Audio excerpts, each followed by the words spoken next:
So this evening, the guided meditation, with more reflective suggestions.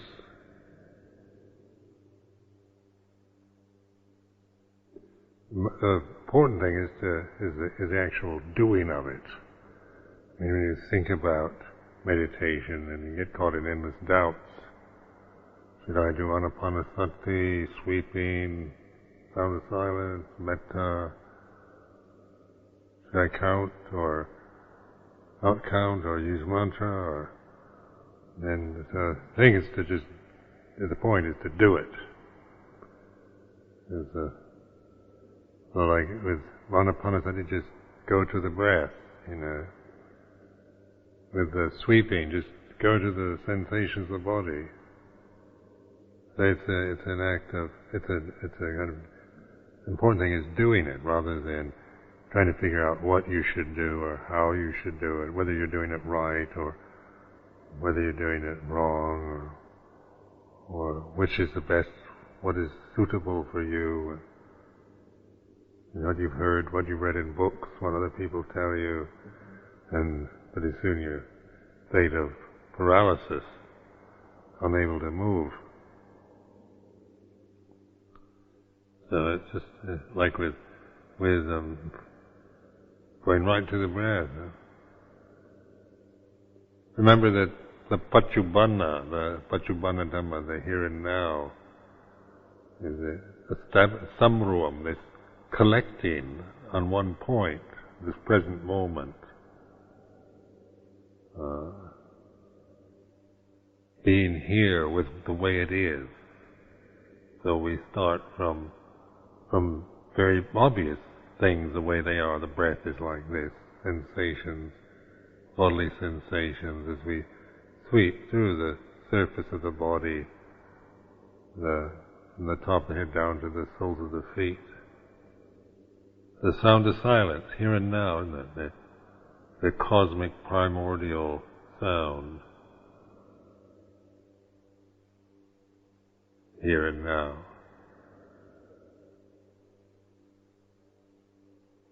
Then these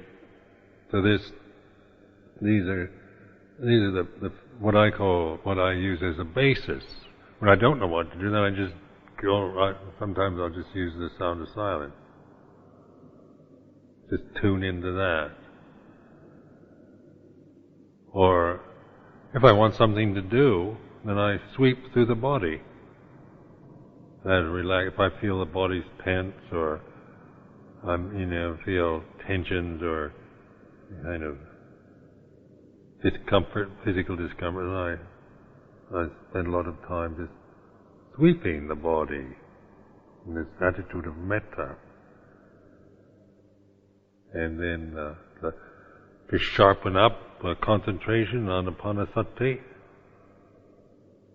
and get into a kind of refinement of tranquility.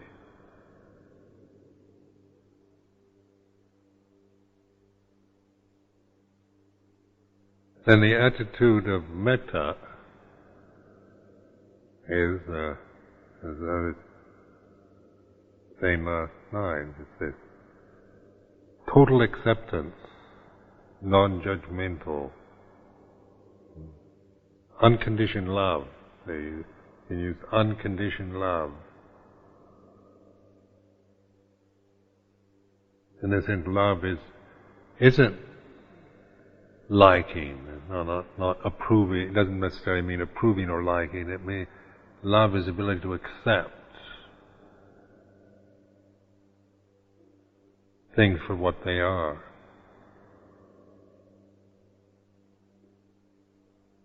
So when we are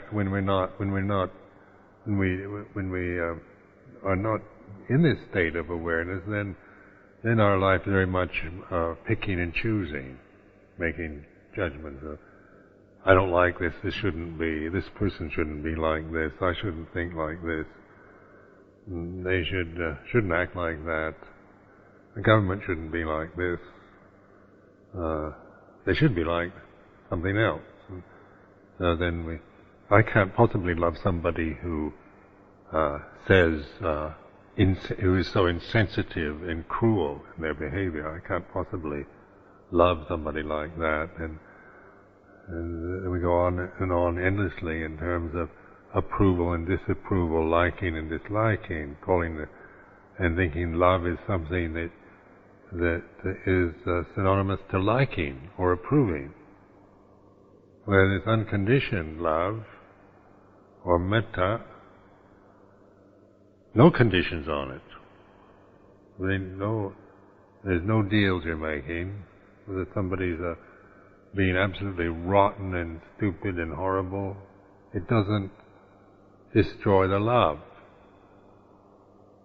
No matter what you're thinking, or how bad you've been in the past, or whatever, it's not a matter of destroying or perverting or disrupting love, because it's unconditioned in this attitude of metta. It isn't I love you if you act in a proper way. That's a conditioned kind of love, isn't it? If you behave yourself, then I love you. If you do what I want, then I love you. If you don't do what I want, then I don't love you anymore.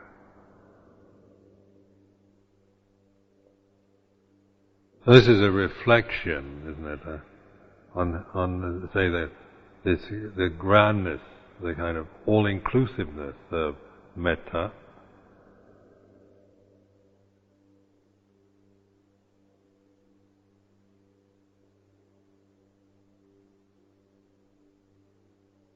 So in this way, what you do happens to you in meditation. It all belongs, you think you're meditating wrongly because maybe you're feeling a lot of negative thoughts, or you're not getting the results you want, and so forth, and then you start doubting and thinking of yourself in negative ways, but all this is, in the attitude of metta, is total acceptance of even your wandering mind, or your disruptive thoughts, or the rage or resentment you're feeling. It's not passing any kind of value judgment. Like this, it's just able to bear and endure, and not make a problem about the quality or the state of the condition.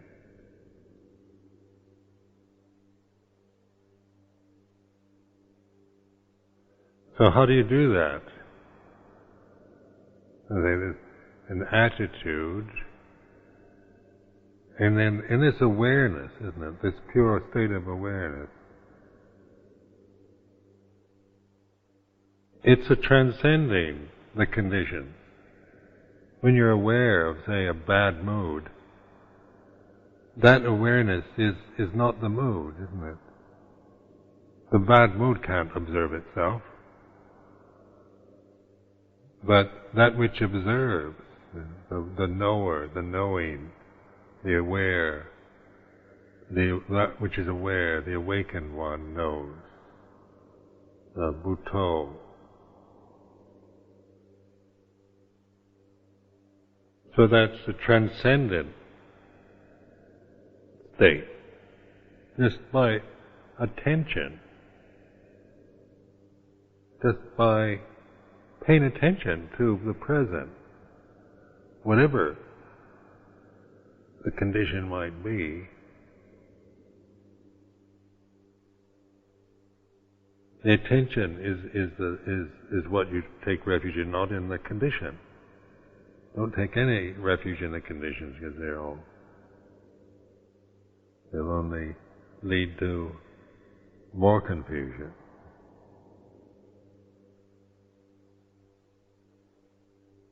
It's not a aversion to the conditions, but it's recognizing the limitation of conditioned experience. It's just what it is. It can't be more than that. You can't make a condition into something that you want and hold it and keep it that way. So you no longer trying to manipulate, control life, because you can flow with it, because you have a refuge that contains and is patient, accepting of the conditions that you're experiencing. So that's the enlightened mind. That's not something remote or distant or impossible. Seeing things in the light. There's this word enlightenment. Oftentimes we get this idea of being blasted, like when they take a picture of you with a flash, and it goes right in your eyes and you can't see, because the light's so blinding. But that's the kind of light that blinds. It isn't the light that that allows you to see, is it? If it's too bright, then it only blinds you and you can't see anything. But if the light is awareness, isn't it? The light of awareness allows you to see everything clearly.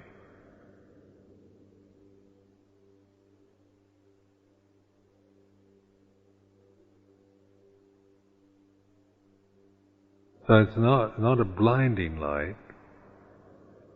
Enlightenment isn't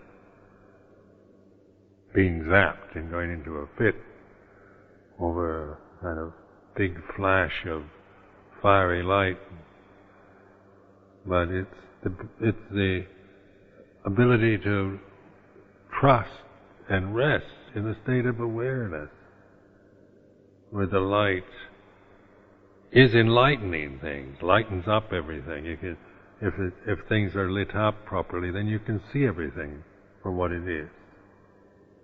If it's too dim, then you can only see maybe shadows. If it's too bright, it blinds you.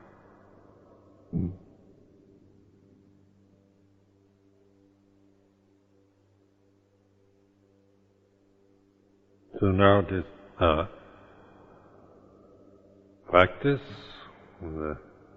going to the composing the mind, samruam, collecting your mind in the presence, the breath and the posture, the sensations,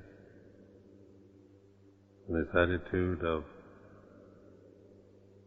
patient, uncritical acceptance of whatever conditions you're experiencing.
Using the sound of silence, or somebody referred to it as a cosmic hum, a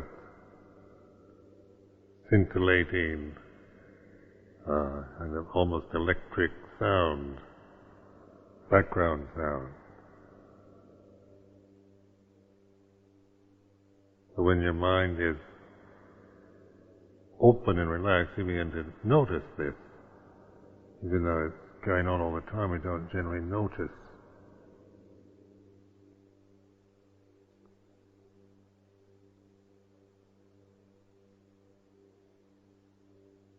So I found this a very useful reference, because in order to hear that, to notice it, you have to be in a relaxed state of awareness. And people trying to find it on a description of it, and they don't, Other people go on 10-day retreats trying to find sound of silence. Then I can't hear it.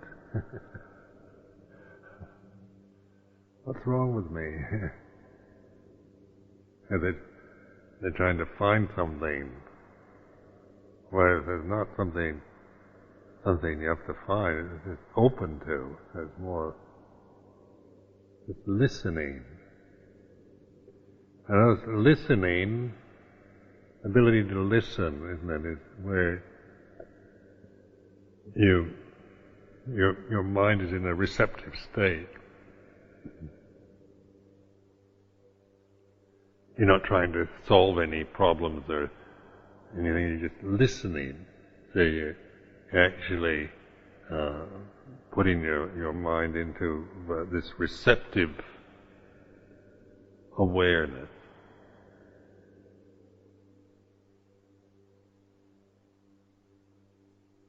So it's awareness that is receiving, willing to receive whatever is. And one of the things that you begin to recognize is this sound of silence.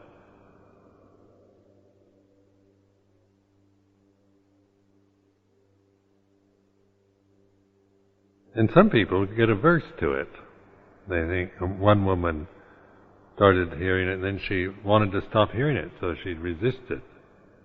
And she said, now I can't, I used to have peaceful meditations, now all I hear is that blasted sound. And I'm trying to stop it. Before I never heard it, and now that's all I sit down immediately. I go zzz. And that's what she's creating an aversion towards the way it is, isn't it? I don't want that. She's creating a suffering around the sound of silence. But if you stop creating suffering, it helps to focus the mind, because the mind is in this kind of very expanded state. It's an including. It's not a state where you're excluding anything. The sound of silence is like infinite space. It includes everything, all other sounds, everything. It has this kind of sense of expansion, unlimitedness, infinity. And other sounds come and go, change and move accordingly, but that is a kind of continuous, like a stream.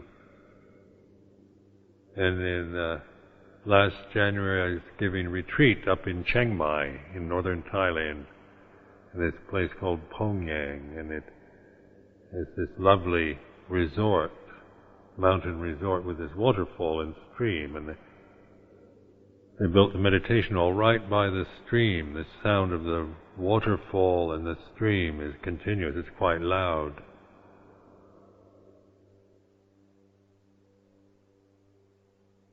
I remember once somebody on the retreat, not this year, but the year before, got very averse to the sound of the stream. And I can't meditate here in Pongyang. It's too noisy. The sound of the stream is just too much for me. Can't bear it. Other than seeing how if you listen, if you open your mind to the sound, or are you going to resist it? I don't like this sound. Then you're fighting and resisting. That's the suffering. I noticed in Pongyang when the sound of the waterfall and the stream and the sound of silence was in the background. In fact, the sound of silence became the stronger, more obvious sound, but it didn't obliterate. The sound of the stream, but they kind of worked together, and the sound of the stream didn't obliterate and disguise or cover up the sound of silence. So it's like radar, you've got this kind of the mind is in a very wide, expansive state of awareness. including,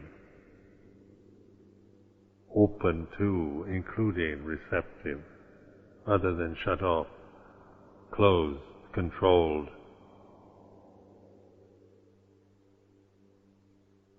So notice this. Begin to contemplate this experience. And then just concentrate your attention on the sound of silence. And then if you think of it in terms of it's like a blessing or something like grace or a lovely kind of feeling of, or sense of being blessed and being opened, rather than seeing it merely as if you see a buzz in the ear, then you think it's maybe something wrong with, you think it's tinnitus or some disease. But if you start contemplating it as the sound of angels or cosmic sound, cosmic hum, primordial sound, blessing us every moment as we open to that. We feel a sense of being blessed. And so just reflecting in this way, in a positive way towards it, helps us to take an interest in it and have a very kind of good feeling from it.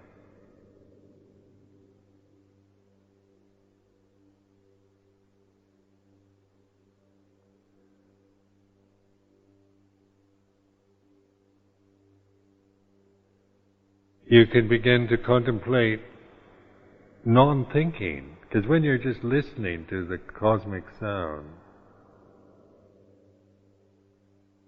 there's no thought, you notice, no thought. It's like this.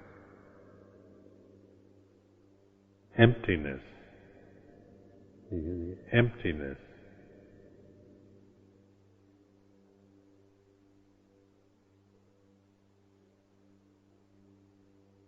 No self. And that when you're just with the cosmic sound alone, there's pure attention, but there's no sense of a person, a personality, of me, mine, anatta.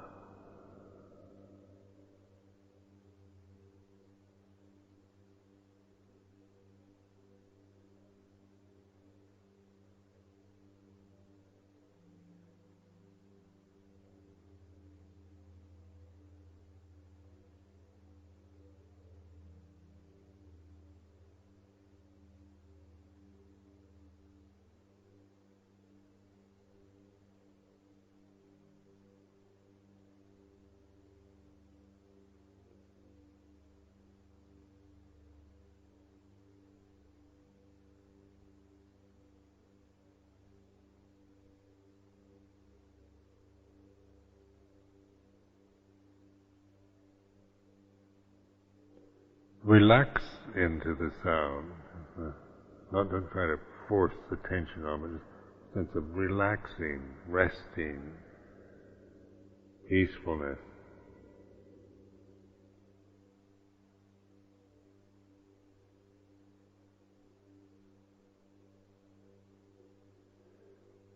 And then count sometimes, just to sustain. You can count to 10. With this, listening to the sound of silence, you can think to yourself, 1, 2, 3, 4, 5, 6, 7, 8, 9, 10.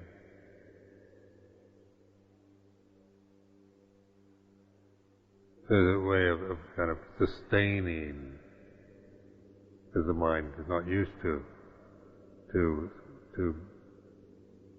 resting in that way. It's used to thinking and restless mental activities. So it takes a while to to calm and to relax and to rest in this silence of the mind.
In that silence, you can also be aware of any emotions that arise.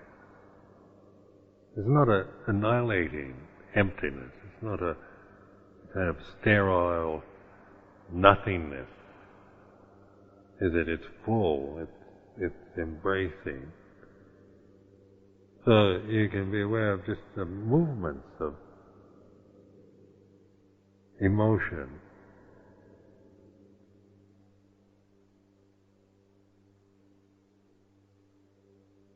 Doubt, or if things start, the memories or feelings start becoming conscious. It embraces them. It's not judging or resisting or even being fascinated. It's just recognizing, realizing the way it is.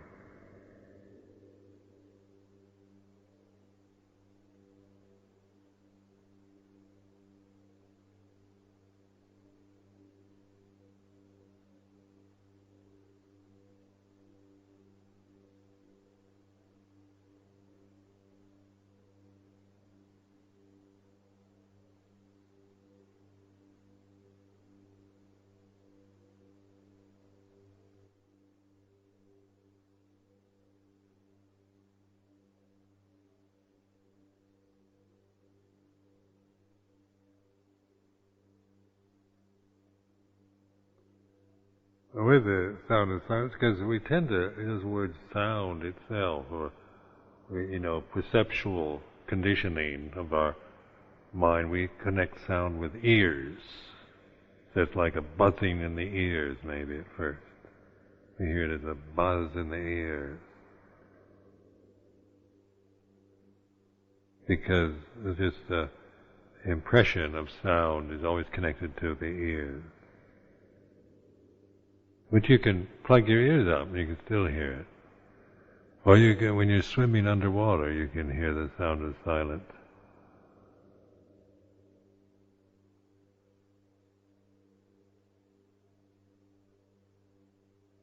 So what is it?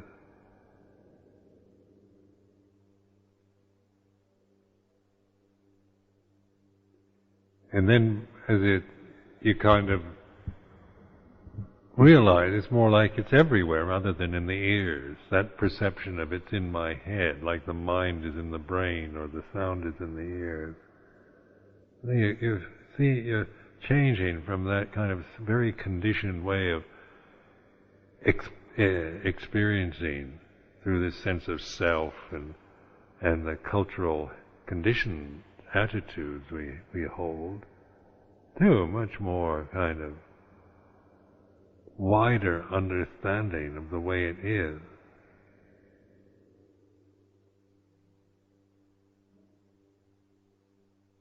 It's like the perception of the mind in the body. And then through intuitive awareness, what we're seeing, the body's in the mind. Like right now, you're in my mind. All of you. This hall.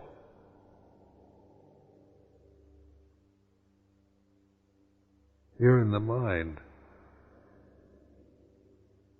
or on conventional level, we say each one of us, our mind is in our head.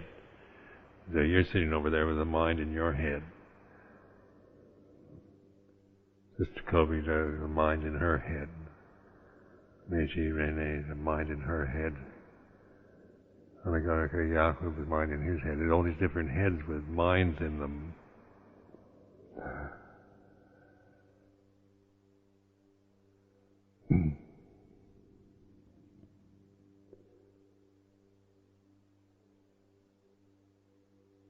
But then, in terms of the fact that the mind, like I'm sitting here, this body's sitting up on this high seat, I can see you with my eyes. That's it, you're in the mind.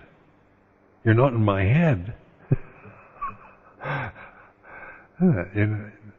can't say you're all in my brain,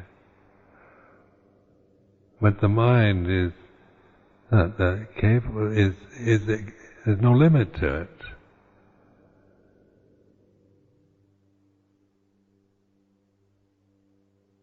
So then one begins to see the body is more like a radio, some kind of conscious entity in the universe that picks up things. It's the being born as a separate entity in the universe. We're a point of light. We're a conscious being in a separate form, but as a kind of fixed person as a kind of solid physical person that we tend to assume, or is it something greater than that? Not so limited, not so heavy, not so fixed as our cultural conditioning tends to make it sound, or as we tend to perceive it. Because this sound of silence isn't like mine or in my head, but this form is able to recognize it, know things as they are. This knowing isn't the cultural knowing. It's not like interpreting everything from my cultural conditioning. It's seeing things as it is in a direct way, which isn't dependent on cultural attitudes.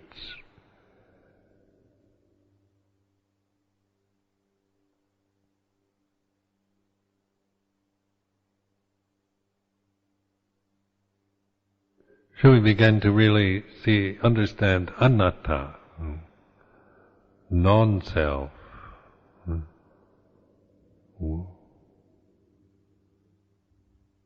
We're all connected, aren't we? We're all one really. We're not, as it appears to be, a collection of totally separate entities. You start contemplating like this, begin to expand your awareness to include rather than to define.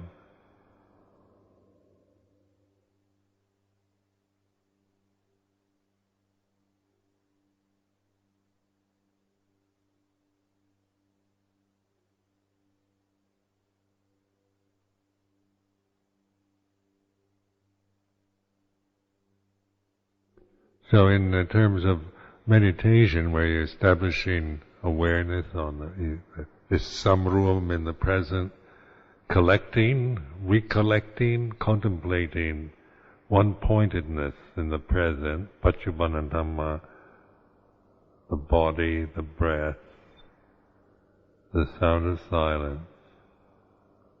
And metta is an attitude of a way of relating and recognizing conditioned phenomena without judging it.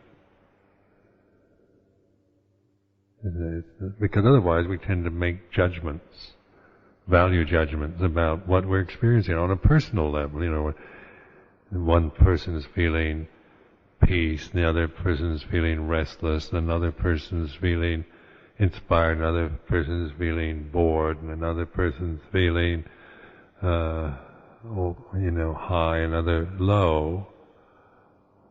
Or you're having good thoughts or bad thoughts or useful thoughts or stupid thoughts. These are what? Judgments about the quality of the experience that each one is having.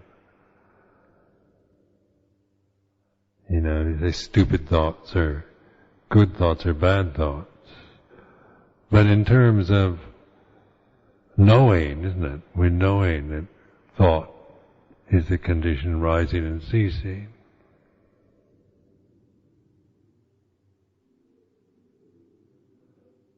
And even bad thoughts, horrible thoughts, rise and cease just like good thoughts. So it's not a matter of passing judgment about how bad you are because you're having bad thoughts, isn't it? It's the ability to recognize thought. The nature of thought is changing, permanent, non-self.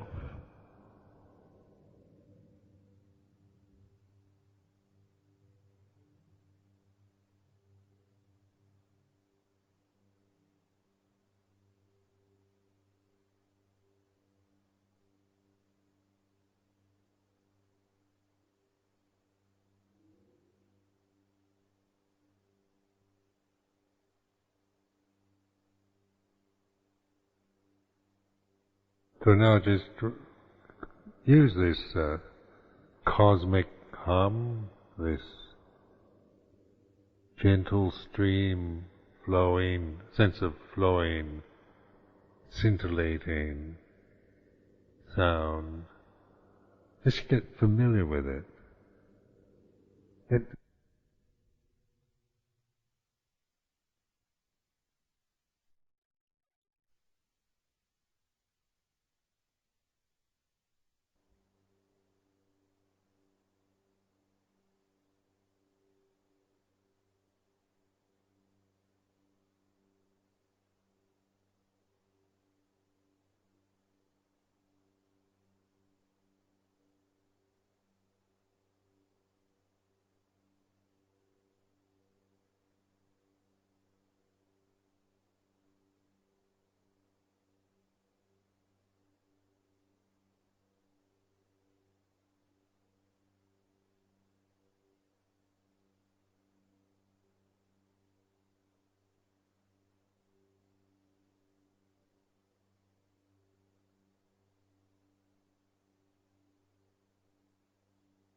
Sometimes, like with emotional experience, and you get all kind of wound up about something, and some strong emotional feeling, being indignant or upset by something, and you think, I'm not going to stand for that.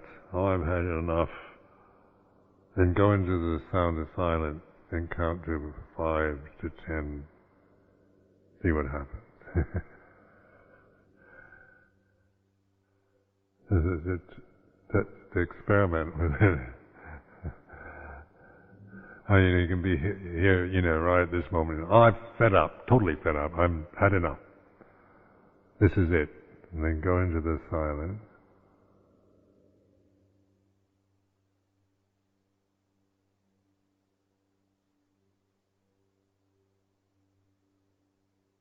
I used to like to do this, play with this, because I used to suffer from indignation, exasperation,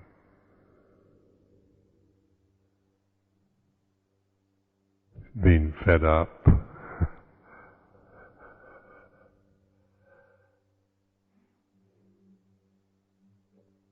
I like that word, fed up, because you can say it with such kind of such conviction. Fed up.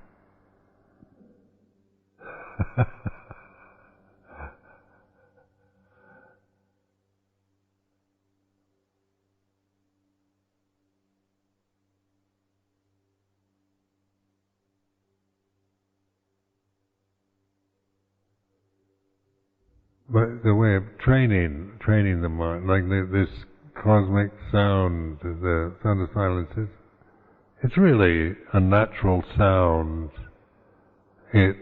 That's why when you learn to rest with it, it's a sustainable. It's not created. It's not like you're creating a refined state that depends on conditions supporting refined. Like to sustain any kind of refined conditioning, you have to have very refined conditions supporting it.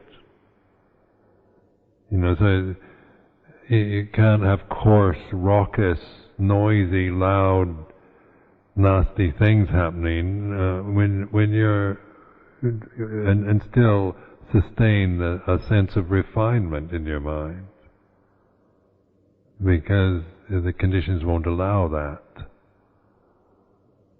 To have a refined mental state, you have to have the silence or kind of not a lot of demands, not a lot of raucous noise, no disruption, no quarreling and wars and explosions and that. But this very lovely kind of scene where everything's just very precious and controlled. Everybody speaks. When we get into that state, we all get very precious, don't we? We whisper to each other in gentle tones, and somebody says, "Oh, it really shatters us," and we get very upset because we get so sensitive in that state.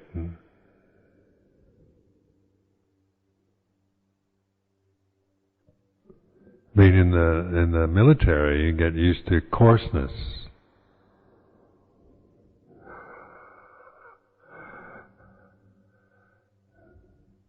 But say in the sound of silence, isn't, you begin to hear it wherever you are, in the middle of London, in a traffic jam in Bangkok, in a heated argument with somebody on the battlefield, when the chainsaw's going, when the pneumatic drill and the lawnmower and the chainsaw are all going at one time, and and when they and even when there's music, you can hear it.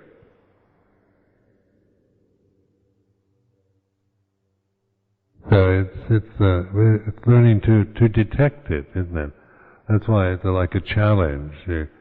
Just tune into it. Because sometimes I can't hear it now, there's too much noise. But if you relax, if you're resisting the noise, then you can't. But if you begin to open to it, then you begin to hear that gentle, scintillating hum with the pneumatic drill blasting away, or the chainsaw.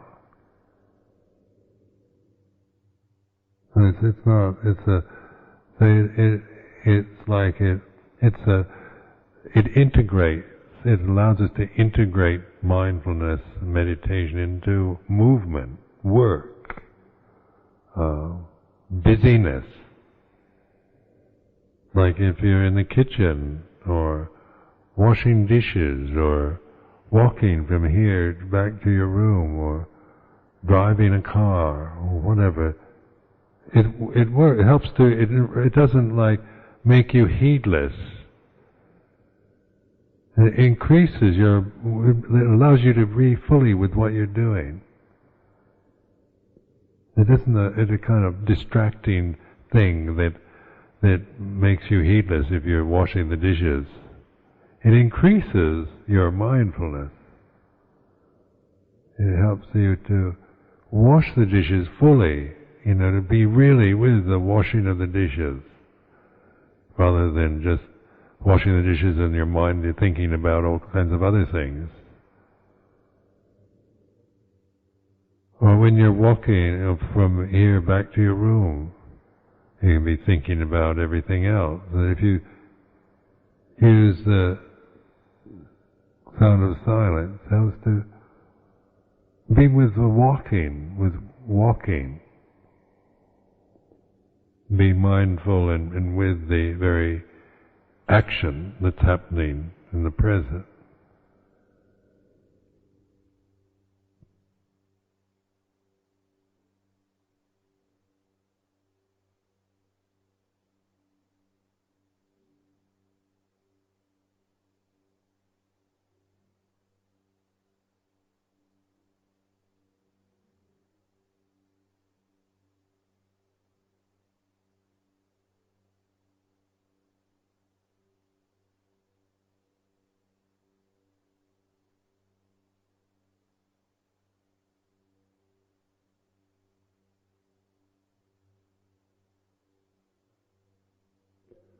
Sometimes the sound of silence will become very loud and quite unpleasant, but it won't stay that way.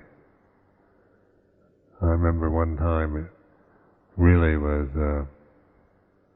incredibly loud, seemed to be like ear-splitting. I thought, oh, something's going wrong.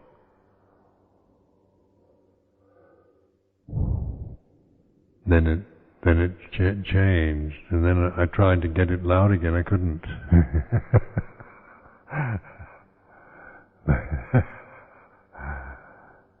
So it's something to, it's not something that's dangerous or.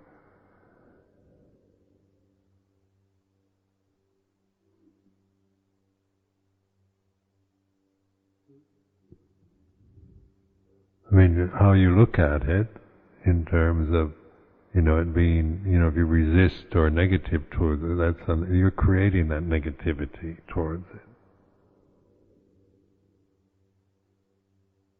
But if you relax and open, then you feel a sense of just a gentle kind of scintillating background sound. It's peaceful, calming, restful. You begin to recognize emptiness. And it's not just some vague idea about if you practice meditation you might experience emptiness someday or anatta. It's not a kind of a vague kind of thing. It's very direct.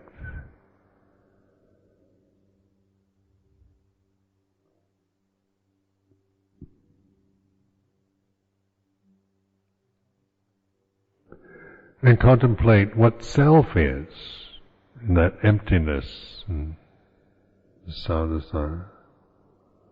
And then when you become a personality, what happens? You start thinking, grasping your feelings, and you become a monk or a nun, or a man or a woman, or a personality, or a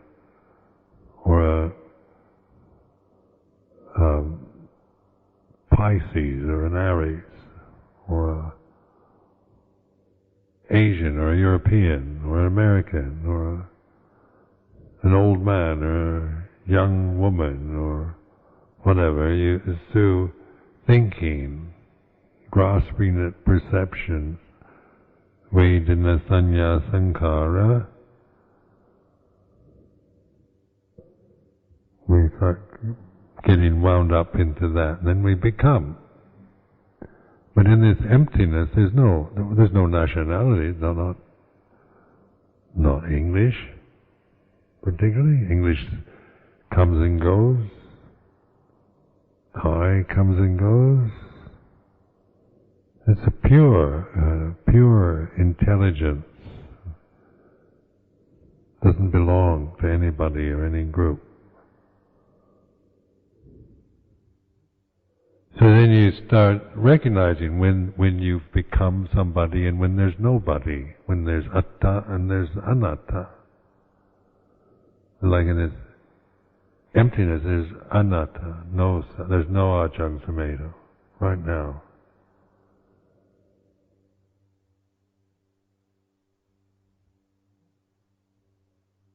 I want to tell you about my personal history and all my qualifications and my achievements in the holy life over the past 33 years, and tell you about all that I'm, an abbot of the monastery, and I'm written some books, and I'm considered a VIB, very important bhikkhu. And I want you to respect me and treat me properly, because you get a lot of merit for being kind to old people.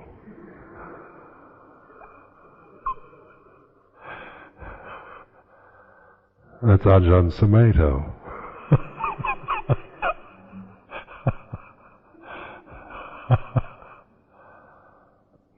Or I'm being, you don't have to respect me at all. It doesn't matter to me in the slightest. I can take it if you don't like me, or if you criticize me and find fault with me, it's okay. I'm quite willing to bear it, and, of course I've sacrificed a lot for all of you.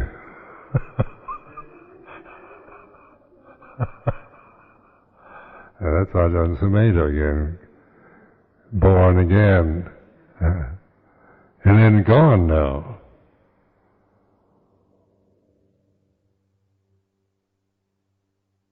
Empty.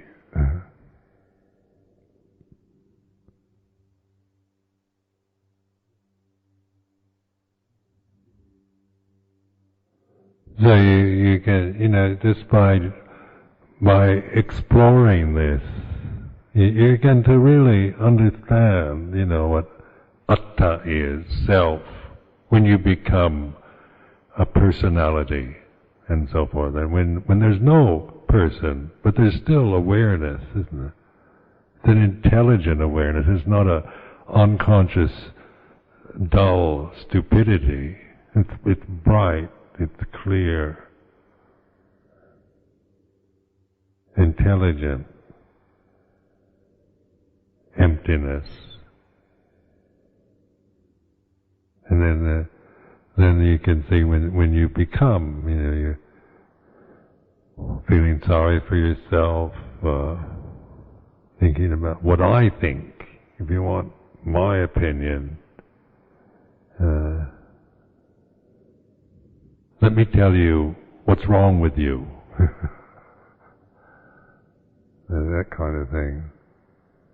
Or the self-criticism, here I am, with a lot of weaknesses and faults and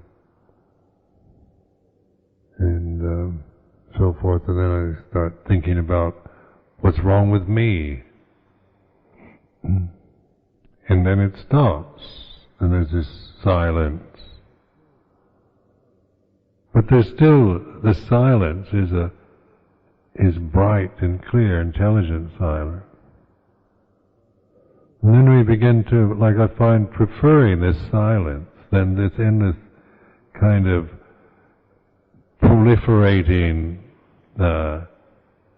nattering that goes on in the mind. I used to have what I call an inner tyrant. It's a bad habit I picked up. Of always criticizing myself.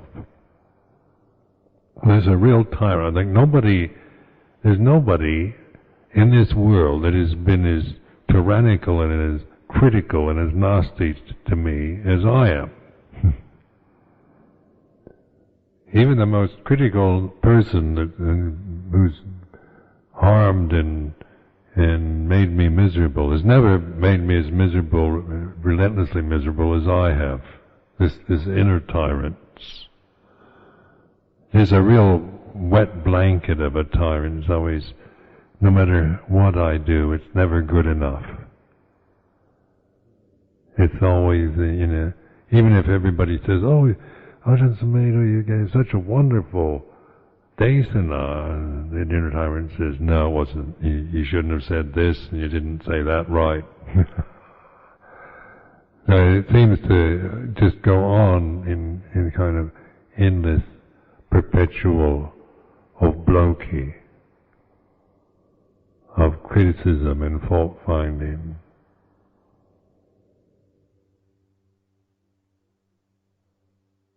And yet it's just a habit. So I let it. I've freed my mind from this habit. Doesn't have any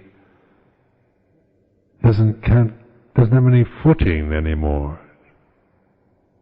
If I know it, I know exactly what it is. I no longer believe in it, or I'm not trying to get rid of it. I just know not to pursue it. Let it dissolve into the silence.